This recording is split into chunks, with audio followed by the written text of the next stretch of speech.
Mga kapuso, laing pride na sab sa Mindanao ang atong ila-ilahon karon og Sayron nato ang iyahang mga study habits aron ma-apply sab nato labi na sa mga estudyante diha. Di na ta maglangay ato makauban karong buntaga ang nag-top 4 sa bagohay lang nahuman nga Radiologic Technologist Licensure Exam sa tibuok nasod. Gikan Valencia City, Bukidnon ato makauban si James Aduche.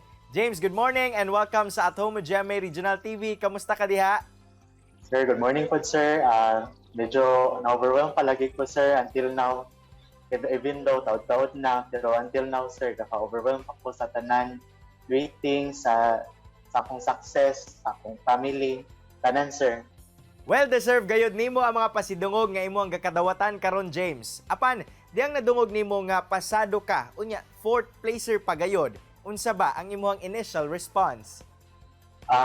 During sa paggawa sa results, sir, na ako sa balay ato nga time, and then ato nga time, sir, timing nga hinay ang signal kinahanglan gud sa medyo bukid-bukid among balay. Then one of my clinical instructor during sa review nag-chat siya nako nga congratulations on being the top 4. And then at that time dili pa ko motuo, sir, kay basig binuangan ra ko, sir, ba. Then not until yan nag-send sa ko ang official result ay ako nagtuo.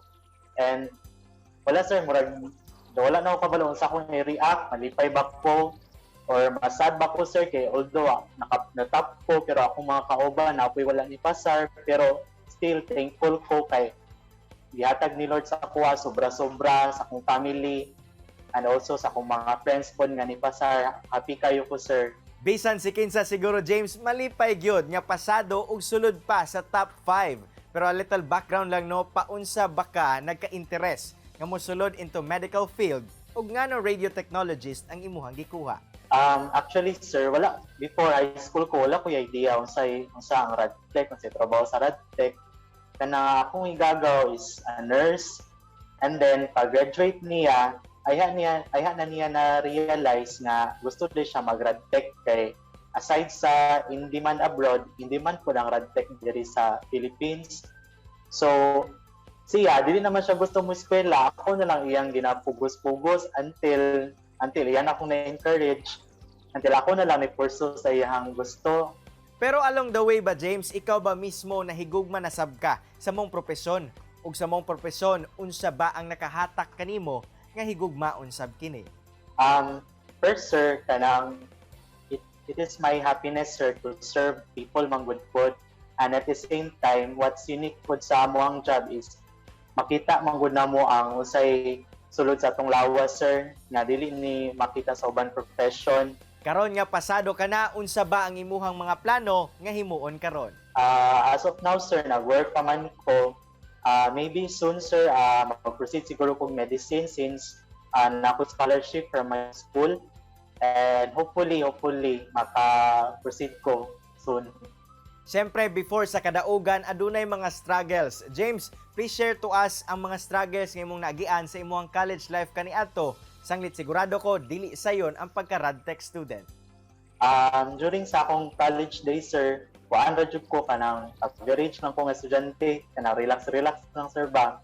Until sa akong pagka-second year, dito na ako na-realize nga mas naapa ko'y potential kung ako pang i-push through akong pagtuon. From average student to top from the class. James, giun sa ba nimo ni?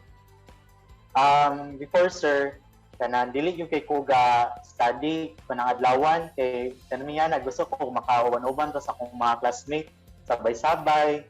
Pero kung gabi na, dira na ko ga-study og tarong gabi. Kung dili sa gabi, mas prefer na ko kadlawon. Kay murag ka na nga time, mas effective ko na ka time magtuon. And most na ang gina-advise ko sa among dean before. That's why gipalo na ko. And so far sa akong pag-apply, effective tayo siya nga mag-study ta og kadlawon. Usually mga 3 a.m. So alang sa itong mga estudyante nga naglantaw diha karong buntaga, kabalo na mo unsaon ang pag-study, ha? Bitaw, thank you very much, James Aduche, sa imong oras nga gihatag dinhi sa At Home GMA Regional TV og padayon sa pagkabot sa imong mga pangandoy. Thank you so much, sir, for this opportunity, sir. Mga kapuso, chillax lang mo kay mo balik pa ang At Home GMA Regional TV. Kini ang At Home with GMA Regional TV.